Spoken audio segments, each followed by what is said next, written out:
एक ऐसा शख्स 20 साल पैरालाइज़ रहने के बाद एक मकड़ी के काटने से फिर से चलने लगा। ये कहानी है डेविड ब्लेनकार्टे नाम के एक शख्स की, जिसका 1988 में एक मोटर बाइक से एक्सीडेंट हो जाता है और उसकी स्पाइनल कॉर्ड पूरी तरीके से डैमेज हो जाती है और डॉक्टर जवाब दे देते हैं कि अब डेविड कभी फिर से चल नहीं पाएगा और होता भी वैसा ही है।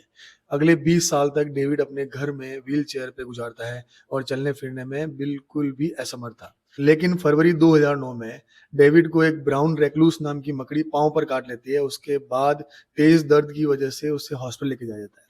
5 दिन तक वो हॉस्पिटल में रहता है और वहाँ रहते हुए नर्सेज़ को ये महसूस होता है कि उसके पाँव में उसे दर्द महसूस हो रहा था।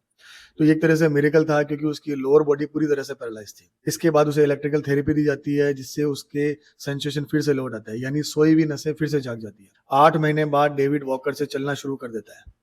यानी मकड़ी के काटने के बाद एक इंसान के चलने-फिरने की शक्ति फिर से लौट आई। डॉक्टर इस बात को डिनाई करते हैं। डॉक्टर ये बोलते हैं कि मकड़ी का काटना जस्ट एक इंसिडेंट था। उसका हॉस्पिटल आने के बाद जब नर्सेस उसको चेक करती है, तब पता लगता है कि उसके बॉडी में स्पाज़म यानी दर्द महसूस करने की क्षमता आ रही है और उसके बाद थेरेपी की वजह से वो चलने-फिरने लगता है।